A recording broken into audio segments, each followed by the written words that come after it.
राष्ट्रीय जनता दल के प्रवक्ता एजाज अहमद ने देश की राजधानी दिल्ली के इंद्रलोक में जुम्मे की नमाज अदा करने के दौरान सड़क पर बैठे नमाजियों को दिल्ली पुलिस के एक जवान के द्वारा किए गए दुर्व्यवहार और लात मारने की घटना की घोर शब्दों में निंदा करते हुए कहा कि एक तरफ तो प्रधानमंत्री नरेंद्र मोदी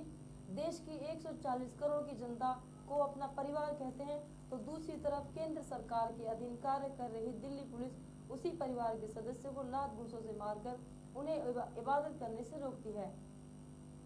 जिस कारण इस तरह की दुर्व्यवहार की घटनाओं से ये स्पष्टतः होता है कि देश में किस तरह की व्यवस्था चल रही है। कहीं ना कहीं मुसलमानों को प्रताड़ित करने का भाजपा का जो राजनीति। प्रधानमंत्री जी, आपके 140 करोड़ जनता के साथ आपकी पुलिस किस तरह का व्यवहार कर रही है। आपके द्वारा ये कहा जाना कि 140 करोड़ लोग हमारे परिवार के सदस्य हैं और आपके परिवार के सदस्य के साथ ही इस तरह की घटनाएं हो रही हैं, वो भी दिल्ली पुलिस के माध्यम से, जो दिल्ली पुलिस केंद्र सरकार के अधीन है, जो दिल्ली पुलिस गृह मंत्री अमित शाह जी के अधीन है। और इस तरह का नमाजियों के साथ दुर्व्यवहार, नमाजियों के साथ व्यवहार और उनके साथ लात घूंसे से उनको मारा जाना, नमाज के दौरान उनको घसीटा जाना, ये इबादत करने से रोकने का जो तरीका अपनाया गया है, ये किसी भी दृष्टिकोण से उचित नहीं है। भारत के संविधान में ये व्यवस्था है कि सभी धर्म के लोग, सभी मजहब के लोग अपनी अपनी आस्था के अनुसार पूजा इबादत कर सकते हैं। लेकिन जिस तरह से आज दिल्ली पुलिस का इंद्रलोक में व्यवहार देखने को मिला और जिस तरह से उपद्रव पुलिस के द्वारा की गई, इसको किसी भी स्थिति या परिस्थिति में जो दिल्ली पुलिस की कार्रवाई है जायज नहीं ठहराया जा सकता है। माननीय गृह मंत्री जी, इस तरह के कृत्य के लिए